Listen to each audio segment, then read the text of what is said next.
Friends, Singh जैस academy एनएनसीईआरटी solution में आप सभी का स्वागत है। दोस्तों, लाइव क्लास में हुई टेक्निकल एरर्स की वजह से वीडियो क्वालिटी अच्छी न होने की वजह से ये वीडियो आपको रिकॉर्डेड फॉर्म में मिलेगी। तो दोस्तों, हम बात करेंगे जहां तक हमने पढ़ा है उसके ठीक आगे से। वीडियो के 2 पार्ट्स पढ़े हुए हैं पहले ही अपने इकोनॉमिक्स की प्लेलिस्ट पे। ये वीडियो क्लास 10th के लिए है और लेसन का नाम है इकोनॉमिक्स का अपना लास्ट लेसन, जो कि टर्म 2 के एग्जामिनेशन में पूछा जाने वाला है इस साल, globalisation and the Indian economy. Globalisation और इंडियन इकोनॉमी के इस लेसन के अंतर्गत हमने लगभग सारी बातें समझ ली हैं और थोड़े से कुछ टॉपिक्स बचे हैं जिसको मैंने ब्लैक बोर्ड पे आपके सामने, यहाँ पे व्हाइट बोर्ड पे सॉरी, यहाँ पे लिख रखा है। व्हाइट बोर्ड आपके सामने है, आपके सारे टॉपिक्स यहाँ पे आपको दिखाई दे रहे होंगे और काफी हद तक हमने उन चीजों को देख रखा है कि जो जो इससे पहले थी हमने उसे अच्छे से समझा, एक एक पॉइंट को क्लियर किया। अब बचे हुए इस लास्ट वीडियो में हम उन सारे टॉपिक्स को अच्छी तरह से कवर कर लेंगे और ये हमारा लेसन समाप्त हो जाएगा। तो दोस्तों, चलिए शुरू करते हैं बिना समय गवाए। हम अब तक ये पढ़ चुके हैं कि ग्लोबलाइजेशन क्या होता है, इंडियन इकोनॉमी कैसी थी, कौन कौन सी चीजें जो हैं इसको लाने के लिए जिम्मेदार होती हैं, इसका मतलब क्या होता है, सारी बेसिक चीजें हम पढ़ चुके हैं। तो आज हम अपने इस टॉपिक की शुरुआत करेंगे अपने पहले हेडिंग से, जो है कि factor that have enabled globalisation, कि वे कारक जिनकी वजह से ग्लोबलाइजेशन मतलब वैश्वीकरण इनेबल हुआ है, शुरू हुआ है। तो उसके आगे मैंने लिखा हुआ है कि ट्रांसपोर्ट और इंफॉर्मेशन टेक्नोलॉजी, ट्रांसपोर्ट के जरिए ग्लोबलाइजेशन का आना, ये कैसे हो सकता है।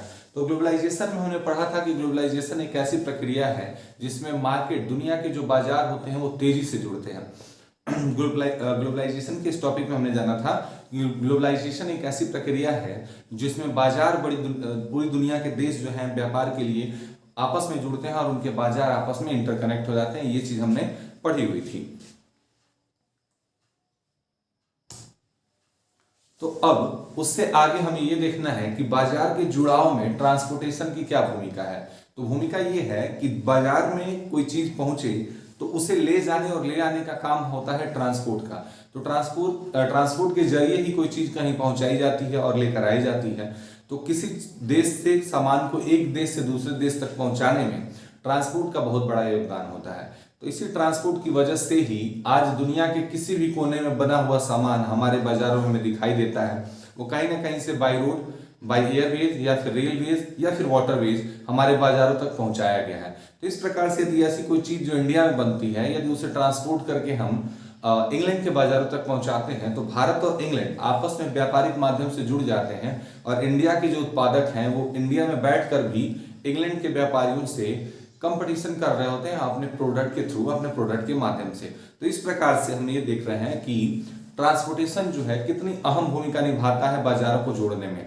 ट्रांसपोर्टेशन की नई तकनीकी आ गई है। शुरुआती समय में बाई रोड व्यापार होते थे, फिर उसके बाद क्या किया गया, वाटरवेज इंट्रोड्यूस हुआ, एयरवेज से व्यापार करने शुरू किए गए। व्यापार करने नहीं, मेरा मतलब है सामान पहुंचाने से, एक स्थान से दूसरे स्थान तक सामान पहुंचाने की तकनीकी में आज हमारे पास कई सारी चीजें उपलब्ध हैं जो कि पहले इतनी नहीं थी। आज हमारे पास देखते हैं शिप में इतने बड़े बड़े शिप हैं कि कई सारे कंटेनर्स एक साथ लेके जा सकते हैं। कई टन, काफी हजारों टन का सामान वो एक बार में लेकर समुद्र के रास्ते चले जाते हैं। मैंने आपको उदाहरण भी दिया था कि स्वेज नहर में फंसी हुई उस जहाज की फोटो आप देखिए तो उसमें कितने कंटेनर्स आपको लदे हुए दिखाई देंगे। तो सब कहीं ना कहीं वो बाजारों के ही तो सामान है ना, किसी न किसी बाजार में वो पहुंचाए जाएंगे और कहीं ना कहीं से उन सामानों को बनाया गया होगा। तो इस प्रकार से जिस कंट्री ने उसे बनाया और जिस जगह पे वहां ले जाएंगे, दोनों बाजार आपस में क्या हो जाएंगे, जुड़ जाएंगे। और इसी प्रकार हमारी ग्लोबलाइजेशन की प्रक्रिया में ट्रांसपोर्टेशन योगदान देते हैं। होप आपको ये बात समझ में आई होगी। अगर कहीं पर भी आपको कोई डाउट हो तो आप जरूर कमेंट कर लीजिएगा और अभी तक अगर आप चैनल से नहीं जुड़े हैं तो प्लीज चैनल को सब्सक्राइब करें और वीडियो को लाइक कर दीजिएगा अगर पसंद आ रहा हो और बातें आपको समझ में आ रही हो तो। यहाँ तक हमने देखा कि ट्रांसपोर्ट ने कैसे दो बाजारों को जोड़ा था और इस जोड़ के माध्यम से ही अब पूरी दुनिया क्या होगी, एकजुट होगी और एक दूसरे के करीब आएगी। अगली हेडिंग में बताया गया था कि इंफॉर्मेशन टेक्नोलॉजी, इंफॉर्मेशन टेक्नोलॉजी कैसे इन्हें जोड़ देती है बाजारों को। इंफॉर्मेशन टेक्नोलॉजी का यूज क्या है तो हम ये देखेंगे कि वर्तमान समय में हमारे पास दूर संचार के साधन उतने ज्यादा नहीं थे जितने आज उपलब्ध हैं। इन दूर संचार के साधनों ने हमारे हर कार्यों को आसान किया है। इस इंफॉर्मेशन टेक्नोलॉजी के उदाहरण को समझने के लिए हम ये देखेंगे कि बुक में हमें एक एग्जांपल मिल जाएगा कि लंदन के पाठकों के लिए भारत में एक मैगजीन पब्लिश होती है। इस मैगजीन में क्या छापना है, ये लंदन के हेड ऑफिस द्वारा दिल्ली की प्रिंटिंग प्रेस को नेट के जरिए मैसेज कर दिया जाता है कि आपको यही मैटर मैगजीन में डालना है। मैटर की छपाई भारत में होती है, मैगजीन भारत में बन के तैयार होता है और फिर इसे ट्रांसपोर्ट के माध्यम से लंदन शहर भेज दिया जाता है। इस काम को करने में जो लागत आई है उसका पैसा नेट बैंकिंग के थ्रू इंडिया भेज दिया जाता है। तो इस प्रकार से इंग्लैंड और दिल्ली, ये दो, इंग्लैंड के लंदन शहर और भारत का दिल्ली शहर, ये दोनों शहर आपस में व्यापारिक कार्यों के लिए जुड़े हुए हैं और इनको जोड़ने का, एकीकृत करने का, एकजुट करने का काम क्या कर रहे हैं यहाँ पे दोस्तों, वो है टेक्नोलॉजी। इस टेक्नोलॉजी के माध्यम से इंग्लैंड और भारत के दो शहर आपस में क्या हो रहे हैं, जुड़ जा रहे हैं किसी ना किसी व्यापारिक कार्य को करने के लिए। तो इस प्रकार से हम देखेंगे कि हमारे ग्लोबलाइजेशन की भूमिका में ट्रांसपोर्ट और इंफॉर्मेशन टेक्नोलॉजी का अच्छा योगदान है। इंफॉर्मेशन टेक्नोलॉजी भारत में सबसे ज्यादा क्यों ग्रोथ कर रही है, क्योंकि बाहर की जितनी कंपनियां आती हैं उन्हें भारत के वर्कर्स जो है, भारत में काम करने वाले लोग काफी किफायती जान पड़ते हैं। क्यों?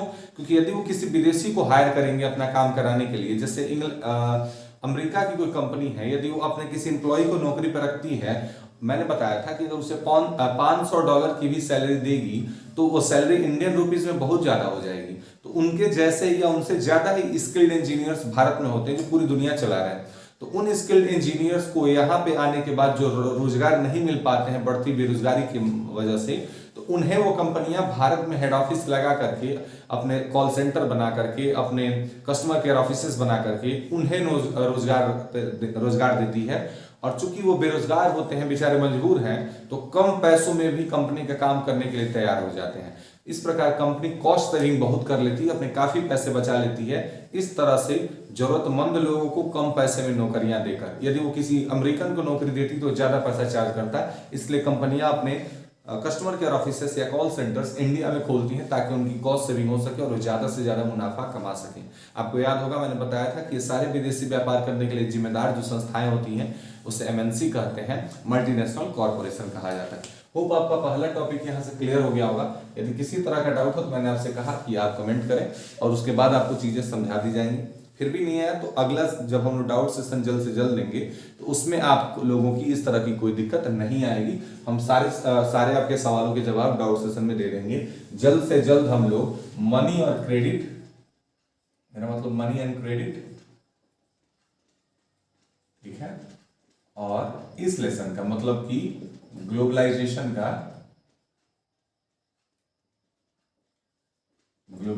का इन दोनों लेसन्स का जल्द ही हम लोग डाउट सेशन लेंगे, ताकि यही हमारे टर्म 2 की पूरी इकोनॉमिक्स है। इस बार की टर्म 2 की पूरी इकोनॉमिक्स यही है।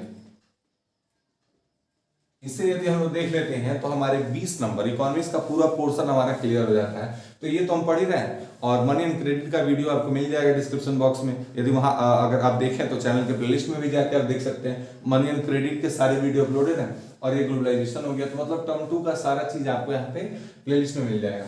आपको उम्मीद है पहले में कोई दिक्कत नहीं होगी। तो अब हम शुरू करते हैं दूसरे टॉपिक को। दूसरे टॉपिक में समझिएगा liberalisation of foreign trade and foreign investment. Liberalisation का मतलब होता है उदारीकरण। लिबरलाइजेशन का जो मतलब है वो है उदारीकरण।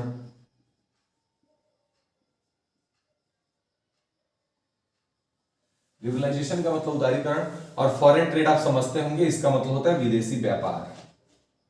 फॉरेन ट्रेड का मतलब होता है विदेशी व्यापार। तो कह रहा है लिबरलाइजेशन, उदारीकरण और विदेशी व्यापार और विदेशी निवेश के बारे में हम जानेंगे। तो सबसे पहले हम जान जाते हैं कि लिबरलाइजेशन क्या होता है। पहला टर्म हमारा यही है। लिबरलाइजेशन, उदारीकरण क्या है। तो सबसे पहले हम अपने पिछले उदाहरण की बात करते हैं जो बुक में भी दिया है और मैंने भी आपके साथ चर्चा किया था पिछले वीडियोस में। अगर आपने नहीं देखा हो तो एक बार जरूर देख लें ताकि आगे की चीजें आपको बेहतर समझ में आए। उसमें मैंने बताया था कि सपोज करिए कि चाइना के खिलौने मेकर्स, जो टॉयज मेकर, जो खिलौने बनाने वाले वहां के जो व्यापारी हैं, वो देखते हैं कि भारत में खिलौने बनाने के बड़े ऑप्शन उपलब्ध हैं, क्योंकि यहाँ पे जो खिलौने बनाए जा रहे हैं वो काफी महंगे बेचे जा रहे हैं। तो उन्हें एक अपॉर्चुनिटी दिखती है कि क्यों ना जल्दी से खिलौने बना करके, इससे पहले कि कोई और मार्केट में पहुंचे, हम अपने खिलौनों को भारत के बाजारों में बेचना शुरू कर दें। तो इस अपॉर्चुनिटी का लाभ उठा के चाइनीज जो प्रोड्यूसर्स हैं वो ज्यादा से ज्यादा खिलौने बना करके भारत में बेचना शुरू कर देते हैं। और इस प्रकार देखते ही देखते कुछ ही समय में भारतीय बाजारों में चाइनीज खिलौने भारत के खिलौनों से कहीं ज्यादा हो जाते हैं। लगभग 80% मार्केट पूरा चाइना का खिलौना कवर कर लेता है। तो यहां से हम ये देख पाते हैं कि एक मौका के मिलने पर वो सारे के सारे प्रोड्यूसर्स ने पूरा बाजार बदल के रख दिया। तो अब इससे क्या होगा कि हमने ये देखा था कि जब चाइना के खिलौने जब बाजार में आए तो वो सस्ते रेट के थे, नई टेक्नोलॉजी वाले थे, सुंदर थे और अच्छी अच्छी चीज, नई टेक्नोलॉजी की वजह से वो काफी आकर्षक और इनोवेशन से भरे हुए थे। नए नए नए तरह की चीजें उसमें जोड़ी गई थी खिलौनों में, जैसे कि कार रेसिंग की चीजें, बच्चों के खिलौने कार रेसिंग की चीजें थी, हेलीकॉप्टर वगैरह या फिर जो भी प्लेन्स वगैरह उन्होंने बनाए, फिर ड्रोन से चलाने वाले या फिर रिमोट से चलने वाली चीजें, ये जब खिलौने बाजारों में आए तो उन्होंने भारतीय खिलौना बनाने वाले जो व्यापारी थे उन्हें बड़ा नुकसान पहुंचाया। क्यों?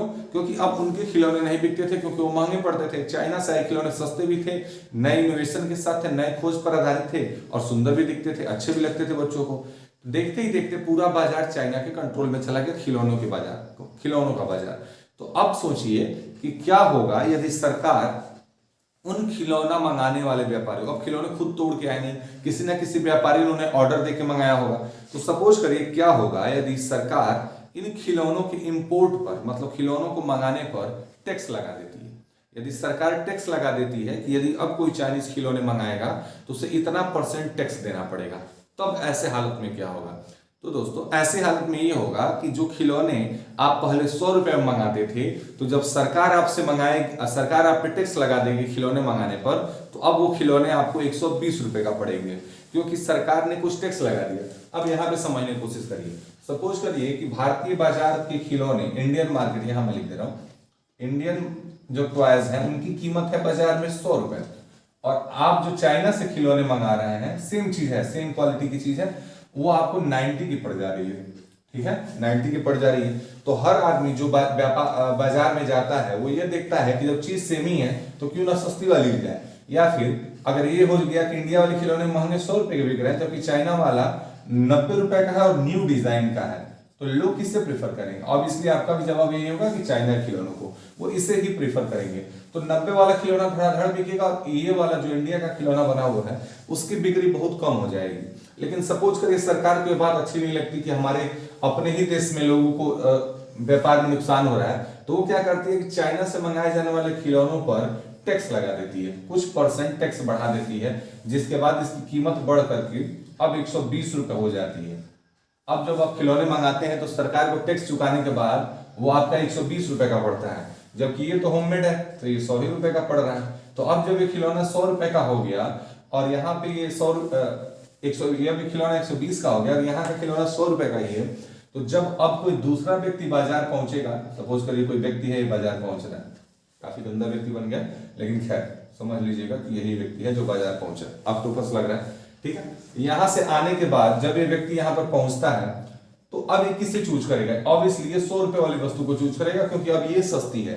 तो जैसे ही अब वो 100 रुपए वाली वस्तु को लोग खरीदना शुरू करेंगे तो ये खिलौने धीरे धीरे डिमांड कम होने की वजह से बाजार से बाहर हो जाएंगे और बाजार में फिर से लौट करके इंडिया के खिलौने बनाने वाले जो व्यापारी हैं उन्हें लाभ मिलना शुरू हो जाएगा और उनका जो व्यवसाय है, उनका जो बिजनेस है वो वापस पटरी पे आ जाएगा, उनकी कहानी सही हो जाएगी। वो जो बर्बाद हो रहा था, उनका दुकान नहीं चल रहा था, वो ज्यादा कमाएंगे और चाइना वाले लोग जिन पे टैक्स लगने की वजह से इनकी प्रोडक्ट महंगा हो गया, अब कोई खरीदेगा नहीं, क्योंकि अब कहेंगे बड़ा महंगा कर दिया है सब। उन्हें नहीं पता कि उन्होंने कुछ चाइना वालों ने नहीं किया, बल्कि गवर्नमेंट ने क्या कर दिया है, इसके इंपोर्ट पे टैक्स लगा दिया है कि अब मंगाओगे तो इतना ज्यादा तुमको सरकार को टैक्स देना पड़ेगा। तो जो टैक्स देगा वो महंगा बेचेगा भी तो, और जैसे ही उसने महंगा किया वो लोगों की नजर में महंगा हो गया, सामान बिकना बंद हो गया। तो इस प्रकार से हम समझ रहे हैं कि टैक्स लगा करके क्या किया गया था, बाजार को परिवर्तित करने की कोशिश की गई थी। टैक्स लगा करके जो व्यापार हो रहा था चाइना से भारत का, उस व्यापार को नियंत्रित करने की, कंट्रोल करने की कोशिश की गई थी। तो इस प्रकार की ऐसी चीजें जो व्यापार को कंट्रोल करने के लिए होती हैं, बढ़ाने या घटाने के लिए होती हैं, अपने इच्छा अनुसार बाजार को यूज करने की होती हैं, जो चीजें लगाई जाती है, नियम कानून या जो भी हथकंडे सरकार अपनाती है व्यापारों को मेंटेन करने के लिए, उसे ट्रेड बैरियर के नाम से जाना जाता है। उसे ट्रेड बैरियर कहते हैं। यहीं पे हम समझ लेंगे इसे, उदारीकरण में ही ट्रेड बैरियर कहा जाता है। इसे ट्रेड जगह नहीं है, आगे समझ लीजिएगा, इसे ट्रेड बैरियर कहेंगे। ठीक है। बैरियर मतलब होता है अवरोधक, जो चीजों को रोक देता हो। तो अभी आपने क्या देखा कि चीन से धड़ाधड़ खिलौने आ रहे हैं, सरकार ने कहा कि रुको यहीं पे, अब 20% एक्स्ट्रा दोगे तब भारत में जाओगे। तो उन्होंने 20% एक्स्ट्रा दिया, भारत में आए। तो भारत में आने के बाद उनकी कीमत भारतीय खिलौनों से महंगी हो गई, जो पहले सस्ती थी तो लोग सस्ता दे के खरीद लेते थे, लेकिन अब महंगा हो गया तो लोग खरीद ही नहीं रहे। तो धीरे धीरे क्या हो जाएगा, वो खुद बाजार से बाहर हो जाएगा, क्योंकि कोई खरीदेगा ही नहीं। खरीदेगा क्यों नहीं, क्योंकि जो मंगाने वाले लोग थे उनको ही नुकसान पड़ना शुरू होगा, क्योंकि अरे बड़ा महंगा हो गया, कौन मंगाने जाए। तो ना वो मंगाएंगे ना बिकेगा। तो धीरे धीरे इंडिया के टॉय मेकर्स जो थे वो फिर से प्रॉफिट कमाना शुरू कर देंगे। इसे ही कहते हैं ट्रेड बैरियर। बाजार को नियंत्रित करने के लिए सरकार को हक होता है कि वो तय करे कि कितनी मात्रा में सामान बाहर से आना चाहिए और किस देश से आना चाहिए, कितना आना चाहिए, किस रेशियो में आना चाहिए। इस प्रकार जो अवरोध लगाए जाते थे, कुछ नियम कानून लगाए जाते थे, कुछ रोक टोक करने की जो चीजें की जाती हैं, उसे ट्रेड बैरियर कहा जाता है। होप आपको यहां तक बात समझ में आई होगी। अब ट्रेड बैरियर से क्या हो गया, बाजार को कंट्रोल करने की कोशिश की गई। हर देश को आप ध्यान रखिएगा, हर देश जब शुरू में विकास के अपने क्रम में था तो सबने ट्रेड बैरियर्स लगाए हुए थे। सबने ट्रेड बैरियर लगाए ताकि क्या किया जा सके, व्यापार को अपने हिसाब से किया जा सके, कंट्रोल में रखा जा सके। देश की आजादी के बाद भारत देश ने भी अपने यहाँ ट्रेड बैरियर्स लगा रखे थे। ट्रेड बैरियर्स में क्या क्या चीजें हो सकती हैं, एक बार समझ लीजिएगा। व्यापार अवरोध में क्या क्या चीजें हो सकती हैं, देखिएगा कि हम टैक्स लगा सकते हैं कि बाहरी जो व्यापारी हैं उनके द्वारा सामान भारत में ज्यादा ना भेजा जाए, या कोई इंडिया वाला व्यक्ति ज्यादा ना खरीद ले चीजों को, ताकि अपने लोगों को नुकसान होने लगे। ये सब चीजों पर ध्यान रखते हैं। और क्या करते हैं, के अंतर्गत सरकार क्या कर सकती है कि किसी विदेशी कंपनियों के भारत आने की गति को, भारत में आने की जो उनकी स्पीड है कि कितनी कंपनियां भारत आने के लिए मरी जा रही हैं कि आके व्यापार कर लेते हैं, उनको बाहर ही रोक सकती है कि भैया अभी भारत उस लायक नहीं है कि कंपटीशन झेल पाए, क्योंकि अभी 1947 में ही आजाद हुआ है। और यदि अभी हम खोल देंगे तो सारी विदेशी कंपनियां भारत में व्यापार करने आ जाएंगी, तो यहाँ के लोगों को मौका ही नहीं मिलेगा कि वो जीवन में अपनी कंपनी खोल पाए। क्योंकि पहले से स्टेब्लिश कंपनियां जब आ जाएंगी भारत में तो नई कंपनियों को पनपने का मौका ही नहीं देंगे, जिसकी वजह से यह होगा कि अब ये दिक्कत आएगी कि जो कंपनियां यहाँ बन सकती थी अब वो भी नहीं बन पाएंगी। पूरा का पूरा भारत का पैसा विदेशों में खींचने लगेगा। इसलिए हर कंट्री क्या करती है, अपने शुरुआती टाइम में यह ध्यान देती है कि ज्यादा से ज्यादा अपने देश के लोगों को रोजगार में बढ़ावा दिया जाए, न कि विदेशी कंपनियों को बुला लिया जाए। तो भारत ने भी ट्रेड बैरियर लगाए थे 1947 के बाद से लेकर के 1990 तक भारत में ट्रेड बैरियर रहे थे। कब से लेकर भैया 1947 से लेकर के 1990 तक ट्रेड बैरियर लगाए गए थे, ताकि कोई बाहरी कंपनी भारत से व्यापार करने न आए, ज्यादा से ज्यादा कंपनियां भारत में न आए, तो लोकल जो बिजनेस है वो ज्यादा प्रभावित न हो। इसी वजह से भारत ने भी ट्रेड बैरियर्स लगाए थे। इस समय सिर्फ एसेंशियल चीजें जैसे कि पेट्रोल, अनाज, कोयला, ये सारी जो जरूरतमंद चीजें हैं जो बहुत ज्यादा देश को जरूरत है, सिर्फ उन्हें ही इंपोर्ट किया जाता था भारत के लिए। ज्यादातर चीजों को कोशिश की जाती थी कि इंडिया के रहने वाले व्यापारियों से ही लिया जाए और उन्हें ही प्रमोट किया जाए। और देश में 1960, 1970, 1950 इन दशकों में 1950, 60 और 70 के दशक में खूब सारी कंपनियां लगनी शुरू होती हैं, जितनी हैं कुछ काफी कंपनियां उसी टाइम की बनी हुई हैं। उसके बाद क्या होता है, 1990 का दौर आता है, सन 1990 का दौर। 1991, 1992 में बहुत सारी इंटरनेशनल घटनाएं घटी थी। उस समय सोवियत संघ टूट गया था, उस समय पूरी दुनिया में आर्थिक मंदी का समय था, और इसी बीच भारत की भी कंडीशन बहुत खराब थी। ऐसा कहा जाता है कि मात्र उन समय में 15 दिनों का पैसा देश के पास बचा था देश चलाने के लिए। काफी बुरे दौर थे 1991-92 के। उस समय देश के प्रधानमंत्री नरसिम्हा राव जी थे और वित्त मंत्री मनमोहन सिंह, ये लोग थे उस समय देश संभालने वाले लोगों में से थे। तो मनमोहन सिंह ने उस समय काफी चतुराई से काम लिया था, ऐसा कहा जाता है। उनके काम की बड़ी सराहना होती है उस टाइम पीरियड की। तो उस हालात में क्या किया गया कि भारत ने जब कहा कि मुझे वर्ल्ड बैंक से लोन लेना पड़ेगा, इतनी पैसे की कमी थी, तो वो लोन लेने गए शायद। तो उस लोन लेने के पीरियड में उन पे दबाव बनाया गया कि आपको अब अपने यहाँ से क्या करना चाहिए, ट्रेड बैरियर हटा देना चाहिए, ताकि विदेशी कंपनियां या पूरी दुनिया के लोग आपसे व्यापार कर सकें। उस समय से भारत द्वारा ट्रेड बैरियर हटा लिया जाता है और समय की शुरुआत होती है। उसी समय से बाहरी कंपनियों के भारत में आगमन की शुरुआत होती है। समय शुरू हो जाता है जब से विदेशी कंपनियां भारत में आनी शुरू है। 1990-91 के बाद से ही यह दौर शुरू है और आज तक भारत में हर साल कोई न कोई नई कंपनी का आगमन हम देख ही सकते हैं, चाहे वो कार की हो चाहे फोन की हो। हर कुछ वर्ष बाद हमें एक नई कंपनी की कार दिखाई देती है, एक नया फोन दिखाई देता है, जो इससे पहले था ही नहीं। कई नई चीजें हम देख रहे होते हैं। तो अब क्या सीन है कि कोई भी देश किसी देश में व्यापार कर सकता है। 1991 के बाद भारत ने चीजें किया था। तो अभी तक तो हम बैरियर की बात कर रहे थे ना, ट्रेड बैरियर लगाया था गवर्नमेंट ने, लेकिन अब 1991-92 में उसने क्या कर दिया, बैरियर हटा लिए ताकि हर कोई व्यापार कर सके। तो यदि आप रोक टोक हटा लेते हैं तो कहीं ना कहीं आप उदार बनते हैं।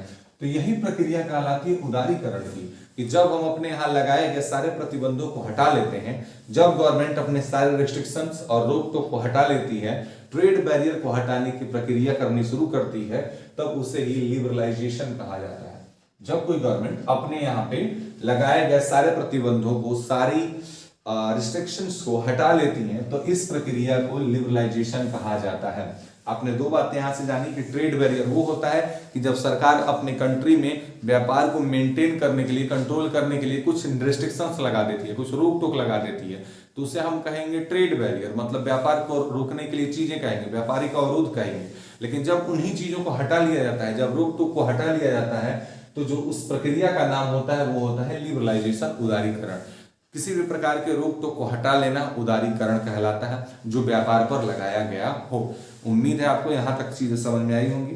यही वो बातें थी जो इस टॉपिक में हमें समझनी थी, लिबरलाइजेशन और ट्रेड बैरियर। ठीक है, अब हम चलते हैं अपने अगले टॉपिक की और वो है हमारा वर्ल्ड ट्रेड ऑर्गेनाइजेशन। अब जब भारत से 1991 में कहा गया कि आप अपने ट्रेड बैरियर हटा लीजिए जो आपने लगा रखे हैं ताकि विदेशी कंपनियां व्यापार करने न पहुंचे, तो उस घटना के लिए जिम्मेदार जो संस्था है वो है WTO। WTO का पूरा नाम होता है दोस्तों वर्ल्ड ट्रेड ऑर्गेनाइजेशन। इसकी स्थापना 1 जनवरी 1995 में हुई थी और इसका मुख्यालय स्विट्जरलैंड जेनेवा में है। सन 2006 के हिसाब से इस देश में करीब इस संगठन में 150 कंट्रीज इसकी सदस्य थी, बल्कि 2016 के हिसाब से अभी अगर देखा जाए तो इसमें 165 के लगभग देश इसके सदस्य हैं। इस संस्थान का काम ये होता है कि दुनिया भर के होने वाले व्यापारिक कार्यों पर अपनी नजर रखना। इस संस्थान का काम ये है कि दुनिया में जो व्यापार होते हैं उनको फ्री एंड फेयर बनाए रखे, मतलब कि स्वतंत्र और न्याय संगत, कि मतलब किसी के साथ अहित ना हो, सब अच्छे से व्यापार करें, कोई कंट्री किसी का मिसयूज ना कर रही हो, किसी कंट्री का एक्सप्लॉयटेशन न चल रहा हो, शोषण न चल रहा हो। इसी तरह की बातों पर ध्यान रखने के लिए संगठन बनाए गए हैं, जो कि विकसित देशों के सहयोग पर शुरू किए गए थे, व्यापारिक कार्यों पर नजर रखने के लिए। इस संस्था ने भारत पे जोर डाला। जब भारत पैसे के लिए गया वर्ल्ड बैंक में, तो यूएन का एक पार्ट होने की वजह से इसने दबाव बनाया कि अब आप क्या करिए, अपने लगाए गए ट्रेड बैरियर को हटा लीजिए ताकि दुनिया भर के देश आपसे व्यापार कर सकें, क्योंकि जो व्यापार है वो सबके लिए खुला होना चाहिए, फ्री होना चाहिए। इस बात के तहत भारत में ग्लोबलाइजेशन की प्रक्रिया शुरू होती है, मतलब रिस्ट्रिक्शंस हटा लिए गए और व्यापार भारत में शुरू होता है।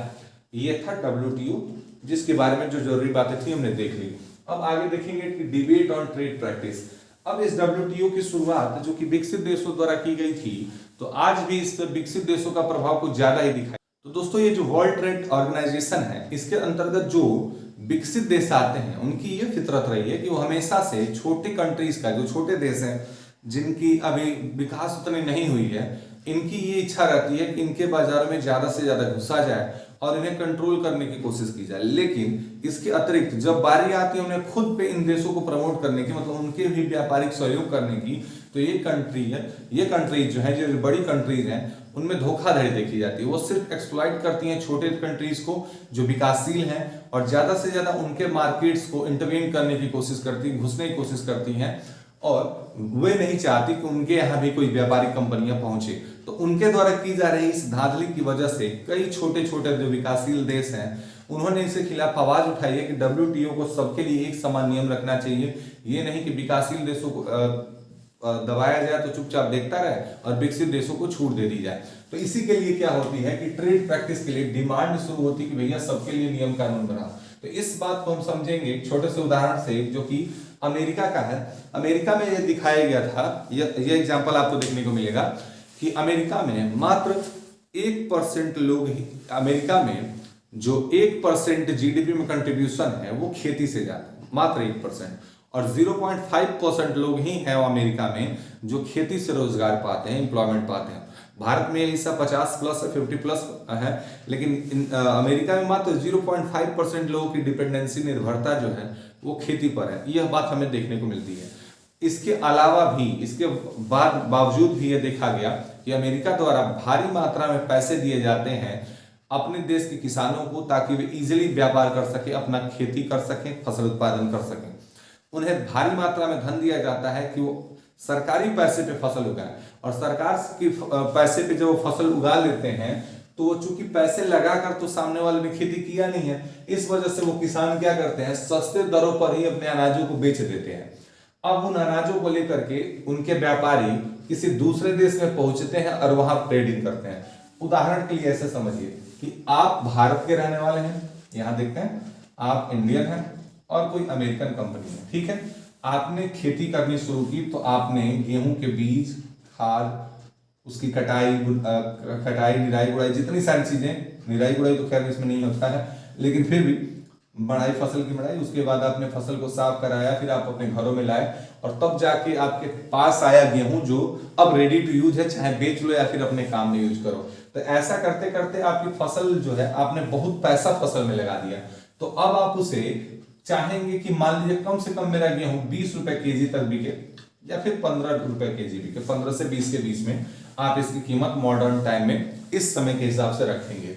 लेकिन अमेरिका का जो किसान था उसने पैसे नहीं लगाया सर, उसका 0 रुपया इन्वेस्टमेंट हुआ है, क्योंकि उससे पैसे दिए हैं वहां की गवर्नमेंट ने। अब गवर्नमेंट ने अगर पैसा दिया और खूब अच्छा उसने अपनी फसल उगा ली, थोड़ा बहुत इन्वेस्टमेंट किया होगा, जो भी किया होगा, उसके बाद उसने अपनी फसल उगाई। यदि सरकार उससे कहे कि तुम एक काम करो, तुम अपनी फसल को 12 रुपए में बेच दो, अपनी फसल को हमें 12 रुपए में बेच दो, तो क्या वह इंसान मना करेगा? बिल्कुल नहीं मना करेगा, क्योंकि उसका तो इन्वेस्टमेंट लगा भी नहीं।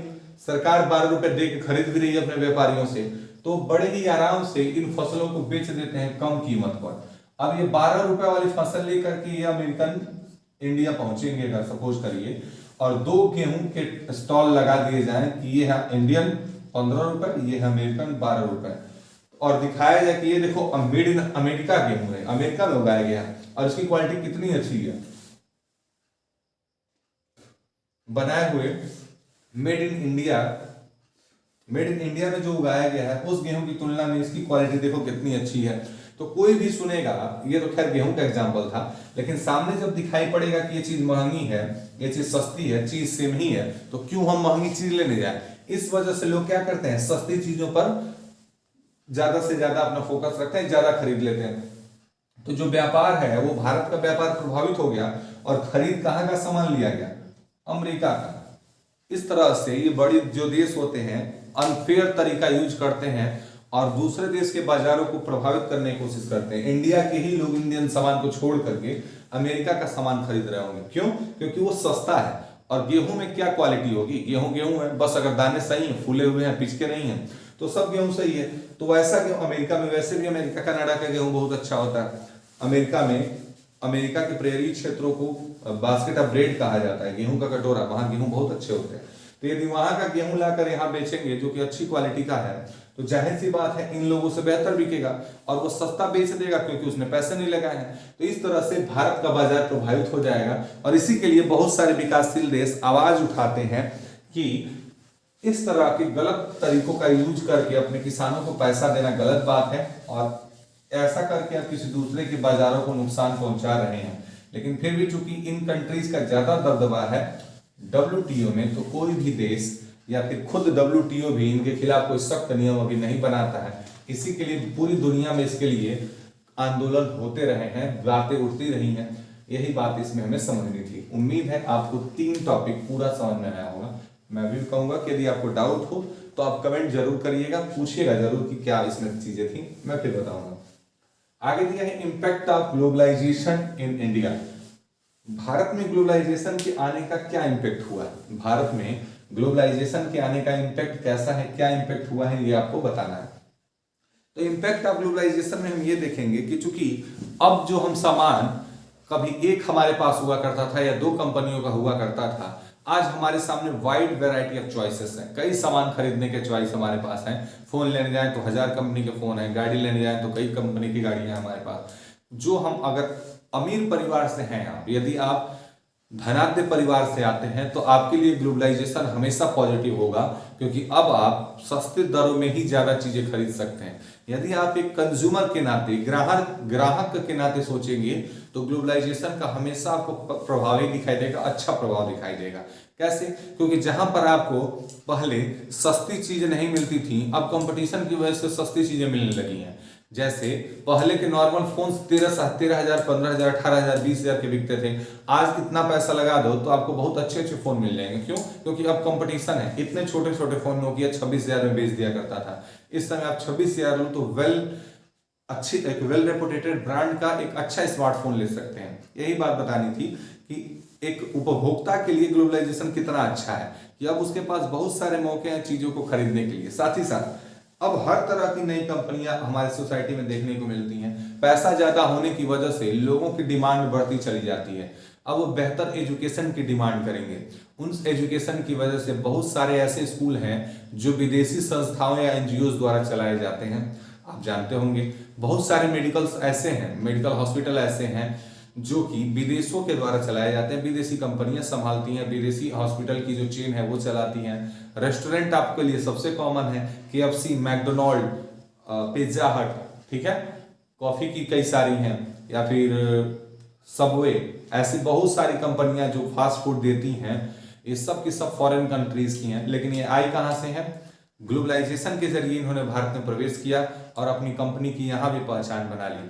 तो अब जिनके पास पैसे हैं वो मैकडोनाल्ड जाएंगे, वो KFC जाके भोजन करेंगे, वो घर का खाना नहीं खाएंगे, वीकेंड पे बाहर घूमने जाएंगे। तो उनके पास मौके हुए ना, अब उनके पास ज्यादा ऑप्शन है कि भाई यहाँ नहीं खाते, चलो वहां चलते हैं, ये महंगा दे रहा है, ये अच्छा देता है।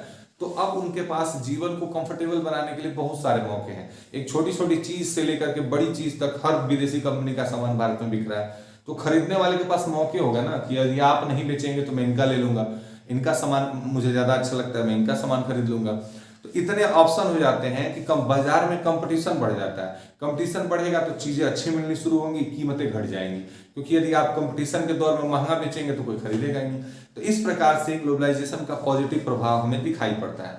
एक और प्रभाव यह है कि इस कंपटीशन ने भारतीय कंपनियों को भी बहुत मौका दिया है। कैसा मौका दिया है? तो भारत में भी अब जो कंपनियां हैं वो भी विकसित होनी शुरू हुई हैं और उन्होंने भी अपनी पहचान, कई ऐसी कंपनियां हैं जिन्होंने MNC के रूप में अपनी पहचान बना ली है, मल्टीनेशनल कॉर्पोरेशन के रूप में उन्होंने अपना अस्तित्व बना लिया है। जैसे कि टाटा मोटर्स, जो कि मोटर्स के क्षेत्र में आज एक MNC कंपनी है, जगुआर जैसी कारें वो चलवाती हैं, ठीक है।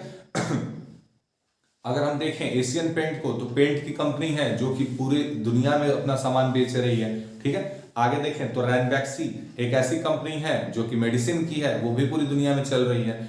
आगे देखें तो इन्फोसिस एक ऐसी कंपनी है जो IT सेक्टर की कंपनी है, ये भी काफी फेमस है, और MNC है जो कि दुनिया के बहुत सारे हिस्सों में अपना काम करती है। तो इस प्रकार से हम अगर देख रहे हैं इन चीजों को, तो भारत की भी कंपनियों को लाभ हो रहा है इस ग्लोबलाइजेशन की वजह से। अब यहाँ के जो स्थानीय उत्पादक हैं उन्हें ये बात समझ में आ गई है कि यदि तुम्हें टिकना है बाजार में तो तुम्हें अपनी क्वालिटी को, अपनी चीजों को इंप्रूव करना होगा। अगर नहीं कर पाए तो तुम्हारा सामान अपने ही देश के लोग नहीं खरीदेंगे और तुम बर्बाद हो जाओगे। अब उनकी इस होड़ में, उनके इस कंपटीशन की वजह से जो कंज्यूमर है उसे चीजें अच्छी मिलती हैं और सबका जीवन, जो पैसे वाले लोग हैं या जो फिर खरीदने के लिहाज से बाजार में पहुंच रहे हैं, चाहे हम हो या आप, अमीर हो या गरीब, खरीदने जो सामान पहुंचेगा तो वही क्वालिटी का लेगा जो सबसे बेहतरीन हो और सस्ता भी पड़े। तो इस तरह से इस कंपटीशन ने लोगों के सामने बहुत सारे मौके रख दिए हैं कि वो कम पैसे में अच्छा जीवन अब गुजार सकते हैं। तो ये था कुछ पॉजिटिव इफेक्ट ग्लोबलाइजेशन के भारत में आने का। तो यहाँ पे हमने समझा impact of globalisation in India. Rising competition हमने समझ लिया। राइजिंग कंपटीशन का फायदा हमने कंज्यूमर के रूप में तो देख लिया, एक उपभोक्ता के रूप में हमने फायदा देख लिया, लेकिन कंपटीशन का नुकसान भी होता है भाई। वो नुकसान क्या है देखिएगा। सपोज करिए कि कोई एक कंपनी है जो कि क्या करती है, छोटे मोटी चीज बनाती है, जैसे कि मोटर का कोई चीज बनाया या टीवी में लगने वाला कोई कंपोनेंट बनाया। बुक में आपको एग्जांपल मिलेगा कि एक व्यक्ति था जिसने टीवी में लगाने वाले छोटे छोटे कंपोनेंट की दुकान खोली थी। टीवी में लगने वाले छोटे छोटे IC की दुकान खोली थी, कंपोनेंट वगैरह जो लगते हैं टीवी में, उसकी दुकान खोली थी। उसका दुकान बहुत अच्छा चल रहा था और काफी सारे 20 वर्कर उसके लिए काम करते थे। वो अच्छा लाभ कमा रहा था, लोन पे उसने दुकान को शुरू की थी अपनी। लेकिन आगे क्या होता है, ग्लोबलाइजेशन के बाद जब नई नई कंपनियां आनी शुरू होती हैं तो विदेशी कंपनियां थी वो कभी अपने पार्ट्स खुद बना के लाती थी। वो यहाँ की चीजों को ऑर्डर नहीं दिया करती थी कि भाई अपने पार्ट्स दे दो। अब इंडिया की जो कंपनियां थी उनके जो चीज बिगड़ जाते थे या फिर कभी सामान जरूरत होता था तो इन छोटे छोटे दुकानों से लोग खरीद लेते थे। लेकिन जब विदेशी कंपनियां आनी शुरू हुई तो उनके प्रोडक्ट ऐसे बनने लगे कि इन लोगों के पास उसके स्टॉक ही नहीं थे, या फिर ये लोग उन लोगों को सप्लाई नहीं दे पाए। जब जनरेशन चेंज हुआ तो टीवी की जगह एलसीडी, एलसीडी के बाद एलईडी, तो टीवी में लगने वाले जो कंपोनेंट थे वो धीरे धीरे बेकार होते चले गए। तो इस कंपटीशन ने आपको क्या दिखाया कि यहाँ पर यदि वो आदमी समय से नहीं बदला तो उसे नुकसान देखने को मिला, बाजार में घाटा देखने को मिला, और धीरे धीरे उसकी कंपनी क्या हो जाती है, बंद हो जाती है। अब उसकी कंपनी क्या हो जाती है, बंद हो जाती है। अब उसे नुकसान उठाना पड़ा क्योंकि वो उस बड़ी एमएनसी के टक्कर में खड़ा नहीं हो पाया जो अपने नए नए मॉडल बना के लाती थी और इसकी छोटे छोटे पार्ट्स की दुकान थी। तो ये बाजार में नहीं टिक पाए और इन्होंने अपनी नौकरी खो दी या फिर अपना बिजनेस खो दिया। अब बात आती है जॉब इनसिक्योरिटी की। इस एमएनसी के वजह से, इस ग्लोबलाइजेशन की वजह से जॉब इनसिक्योर बहुत ज्यादा हो गया। यह बात तय है कि जब एमएनसी भारत में आई है तो उसने अपने साथ रोजगार के भी मौके दिए हैं। जब उसने केएफसी खोला, जब उसने बड़ी बड़ी कंपनियां खोली, मैकडोनाल्ड खोला, या फिर बड़े बड़े शॉपिंग मॉल्स, हॉस्पिटल्स या स्कूल्स खोले, तो उसमें काम करने वाले लोग सब इंग्लैंड से या फिर विदेशों से तो आएंगे नहीं, कुछ लोगों को यहाँ से भी रोजगार मिलेगा। तो ये तो पॉजिटिव इफेक्ट था। लेकिन कई सारे लोग, जब पीछे हम पड़ रहे थे एमएनसी के ऑर्डर के लिए कि एमएनसी जब अपना गारमेंट का बिजनेस करती है या फिर फुटबॉल या छोटे छोटे स्पोर्ट्स आइटम का, तो कंपनियां नहीं खरीदती, कंपटीशन नहीं करती, बल्कि छोटे उत्पादकों को ऑर्डर दे देती है कि भाई तुम इसे बना के मुझे दे दो, मैं अपना नाम और लोगो लगा करके बेच लूंगा या बेच लूंगी। कंपनी का ऐसा बात होता है, आपने पढ़ा है कि कैसे कंपनी बिजनेस करती है एमएनसी जब भारत में आती है, किसी भी देश में आती है। तो ये बात जब आप समझे, तो अब जब मान लीजिए एक कपड़ा बनाने वाली कंपनी है, उसमें कुछ लोग काम करते हैं और एमएनसी हर साल उसे ऑर्डर देती है कि इतने हजार हमें ऑर्डर है, हमारा बना के दे दो। तो अब जब चूंकि एमएनसी का कंपटीशन बढ़ेगा तो वो चाहेंगे कि कभी ऐसे कंपनी को ऑर्डर दिया जाए जो मेरा काम सस्ते में करके मुझे दे दे। तो हर वर्ष इस कंपटीशन की वजह से दूसरी कंपनियां उसका ऑर्डर लेना चाहेंगी और सब अपनी कॉस्ट को कम दिखाएंगी कि एमएनसी इस बार मुझे ऑर्डर दे दे, ये वाली कंपनी मेरे यहाँ इस बार सामान बनवाए। ठीक है, आप नॉर्मल सेंस पर भी लीजिए, आपका दुकान होगा, बगल वाले का भी दुकान होगा, तो आप हमेशा चाहेंगे कि मेरे यहाँ दुकान वो ग्राहक आए, आप अपनी चीजों को सस्ता बेचने की कोशिश करेंगे। लेकिन अब सपोज करिए कि आपकी दुकान में 5-7 वर्कर हैं जिनको आपसे सैलरी मिलती है, आप सैलरी देते हैं, लेकिन अगर बगल वाला दुकान ज्यादा चलने लगेगा तो आप अपनी कीमतों को कम करेंगे, कीमत कम करेंगे तो लाभ कम होगा, और लाभ जैसे ही कम होगा तो आप 7 को सैलरी नहीं दे पाएंगे, तो आप 1-2 को हटा देंगे कि अभी तुम जाओ, मेरी इनकम कम हो रही है। तो इस तरह से जब कंपनियों ने ऑर्डर कम रेट पर देने शुरू कर दिए तो होने वाली भारतीय कंपनियों को प्रॉफिट में कमी आई और उन्होंने अपने लोगों को निकालना शुरू कर दिया। इस वजह से हम देखते हैं कि इस बढ़ते हुए ग्लोबलाइजेशन की वजह से कुछ लोगों की नौकरियों में इनसिक्योरिटी आ जाती है, उनका जॉब सिक्योर नहीं रह पाता है। यहां तक आपको आई होप बात समझ में आ गई होगी। अगला हमारा टॉपिक है स्टेप टू अट्रैक्ट एमएनसी या step to attract foreign investment. वो तरीका बताइए जिसके जरिए विदेशी व्यापार को भारत में लाने का प्रयत्न किया जाता है, विदेशी कंपनियों को भारत में अट्रैक्ट करने की कोशिश की जाती है। तो कोई भी कंपनी भारत तब आएगी या किसी भी देश में तब आएगी जब उसे लगेगा कि मुझे यहाँ पर लाभ होगा। और कोई भी कंपनी व्यापार लगाने के लिए जमीन, सरकार की नीतियां, मशीनरी, टूल्स, सारी चीजों को देखती है कि कहाँ बाजार करीब है, कहाँ पे लेबर सस्ते मिलेंगे, कहाँ पे सरकार सपोर्ट करने वाली है। इन सारी चीजों को देखकर ही कोई कंपनी किसी देश में अपना कंपनी खोलती है। तो सरकार क्या करती है कि इनके लिए एक अलग से क्षेत्र बना देती है। क्षेत्र का मतलब क्या कि सरकार क्या करती है कि इनके लिए एक अलग से एरिया बना देती है कि यहां पर अपनी कंपनी खोलिए। उसे कहा जाता है special economic zones, special economic zones, SEZS, special economic zones. इसमें क्या किया जाता है, कंपनियों को सारी चीजें उपलब्ध कराई जाती हैं, जैसे कि ट्रांसपोर्टेशन इनको अच्छा मिलेगा, इलेक्ट्रिसिटी हमेशा मिलेगी, कभी लाइट नहीं कटेगा यहाँ पे। साथ ही साथ इनको 5 साल के लिए 5 इयर्स शुरुआती 5 साल के लिए व्यापार पे टैक्स नहीं लिया जाता है कि 5 साल आप बिना टैक्स दिए मेरे यहाँ व्यापार करिए और अपनी कंपनी मेरे यहाँ ही लगाइएगा। उनको बुलाया जाता है कि भाई 5 साल तुम टैक्स मत देना। कंपनियों पे कॉर्पोरेट टैक्स लगाया जाता है, कॉर्पोरेट टैक्स, ठीक है। अब कहा जाता है कि 5 साल तुम टैक्स मत देना, मेरे यहाँ ही व्यापार करना। तो ये सब चीजें बताकर कंपनी को भारत में बुलाने की कोशिश की जाती है कि वो कंपनी आए और मेरे यहाँ ही व्यापार करे। साथ ही साथ एक बहुत बड़ी कॉस्ट सेविंग चीज होती है, वो है लेबर कॉस्ट, दिए जाने वाले मजदूरों की सैलरी। तो भारत सरकार के मिनिमम वेज एक्ट के अंतर्गत, न्यूनतम मजदूरी अधिनियम के अंतर्गत किसी भी मजदूर को न्यूनतम सैलरी देनी है जो सरकार तय करेगी, उतना देना पड़ेगा। लेकिन सरकार उन लोगों को, उन विदेशी कंपनियों को इसमें भी छूट देती है कि आप उनसे कम सैलरी दे सकते हैं और उनको रख सकते हैं मजदूरों को। तो ये कंपनियां क्या करती हैं कि मजदूरों को रेगुलर परमानेंट नौकरी पे न रख करके कुछ कुछ दिनों के लिए हायर करती हैं। जब उन्हें ज्यादा काम पड़ता है तो उन्हें हायर कर लिया, जब काम खत्म हुआ तो निकाल दिया, ताकि पैसे बचा सकें। तो इतनी सारी चीजें करनी पड़ती हैं कंपनी को अपने क्षेत्र में, अपने देश में इन्वेस्टमेंट के लिए बुलाने के लिए कि आए कंपनी पैसा लगाए या कंपनी खोले ताकि हमारा भी विकास हो। उसके द्वारा जो क्षेत्र बनाए जाते हैं भारत सरकार के द्वारा, किसी भी राज्य सरकार द्वारा, उसे SEZ कहते हैं, स्पेशल इकोनॉमिक जोन।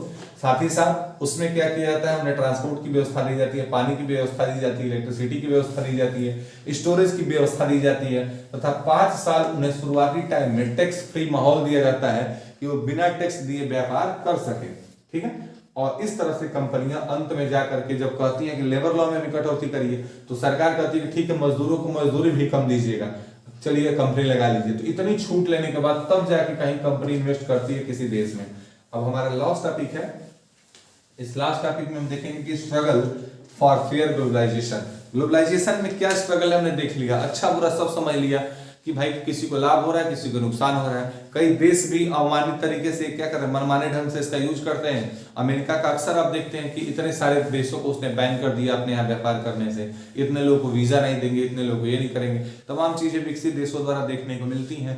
इन्हीं चीजों से तंग आकर के सारे विकासशील देश वो एक संगठन बनाने की कोशिश करते हैं कि भाई एकजुट हुआ जाए और इन विकसित देशों के खिलाफ आवाज उठाई जाए, ताकि सबको ग्लोबलाइजेशन में अच्छी भागीदारी मिले, सब लोग एक समान जीवन बिता सकें, सबको लाभ मिले इस होने वाले व्यापार से। यही सोच करके लोगों द्वारा हमेशा विरोध प्रदर्शन किया जाता है, ताकि ज्यादा से ज्यादा लाभ का शेयर सब में बढ़ सके। सिर्फ विकसित देशों को ही इस ग्लोबलाइजेशन से फायदा ना हो, या सिर्फ समाज के बड़े वर्ग के लोग जो कि अमीर हैं, पैसे रुपए वाले हैं, उन्हें ही लाभ ना हो, बल्कि सब इसका लाभ ले पाए।